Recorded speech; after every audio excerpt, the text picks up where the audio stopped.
if you are looking at a stock and you're trying to decide if you're going to buy it, this is advanced level. This is classified level 10. People don't want you to know this, so you have to look and pay attention and learn everything you can right now, because I'm about to really tell you about it. There's 3 financial statements that companies put out when they send their earnings. They send out an income statement, they send out a cash flow statement, and they send out a balance sheet. And the income statement, it's a financial statement that shows you the company's income and expenditures. It shows you whether a company is making a profit or a loss for the periods. So how do you know if a company's making money? You look at their income statement, because that tells you if they're making money for the period. Every quarter they put it out. So you can look at the last 3 quarters, or you can do it by the year and see, has this company been consistently making money, or have they been consistently losing money? And that's what the income statement tells you. I'm going to tell you about the balance sheet next. The balance sheet is a financial statement that reports a company's assets, liabilities, and shareholder equity. Remember, I said that if you're a shareholder, you have equity in the company. So this really tells you how much the company is worth if you're trying to dig into the details. This is really complex accounting stuff. Most companies in the US follow the GAAP. That's the Generally Accepted Accounting Principles. And that is our financial reporting standard that we use. And if a company is not using those type of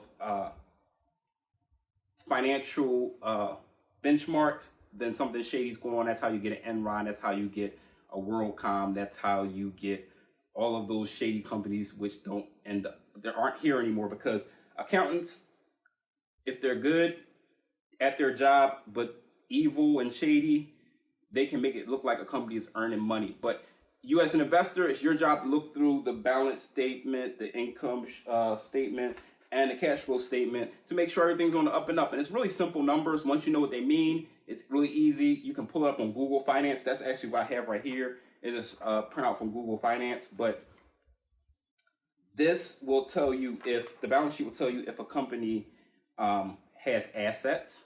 It could tell you if they have liabilities, which are generally looked at as debts. It's a little more complex than that, but if they have debts. And when you combine the company's assets like buildings and trucks and all of that, and you subtract all of its debt, you can get an idea, like algebra.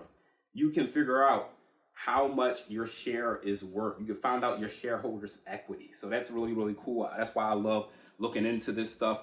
Some people say it's boring, but I feel like I'm a detective when I'm looking and finding out if it's a good stock, because, you know, most people who buy stock just buy the name. And there's nothing wrong with that. But if you really want to know your stuff, if you're really, really getting bored with just buying names, you can always find this information on the line, and they keep it current, they keep it up to date. They put that out every 3 months. If a company isn't printing out their financial statements, if you can't find them, avoid that company. There has been one company, an energy company, I'm not going to mention his name because I don't want to promote that behavior. They haven't released their financial documents in over a year. And that's scary, because people are still buying their stock and they don't know if the company is making or losing money. But we're going to talk about the cash flow statement. The cash flow statement,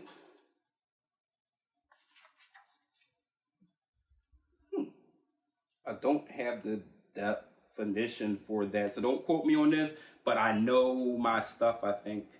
The cash flow statement tells you how money is moving through the company. And on the cash flow statement, you can see things like operating cash flow.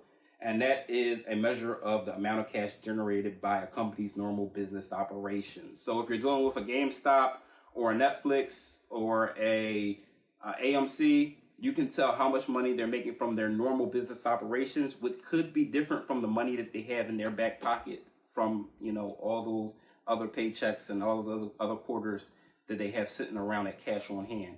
Also, companies can take out a whole lot of debt. Companies borrow a lot of money, especially right now, because interest rates are so low. A lot of companies are borrowing money, and an easy way to trick people into thinking you got a good company is to borrow a lot of money and then flash it around and say, look, we're rich, we're making money. But first of all, that's not your money. You got to pay it back. Second of all, your business still ain't making money, and your employees still got to be paid. So when you own a company, when you're buying stock, I like to look at the cash flow statement because it really lets me know if the company is swimming in debt. I wish people that I know had cash flow statement. I know some people, and I'm not a hater, but they always got new stuff, and I'm saying like, are they rich? Do they get some type of check every month? Like, how are they doing all this when I'm struggling? And you know, the sad part is that just like in that show Squid Games, a lot of us are financing our life. A lot of people are in debt up to their eyeballs, and they have to go to work, and they have to, because they're living check to check, because they have to pay that credit card statement or the loan statement or whatever. And debt is not a bad thing, but too much debt will have you stressed out, and you don't want money stress. Like, there's enough things to stress about in this world, like relationships, Instagram likes. You don't want to be worried about money. You don't want that money stress. Trust me. Money stress will keep you up at night, and it's best to live within your means. But that's just a little sidebar.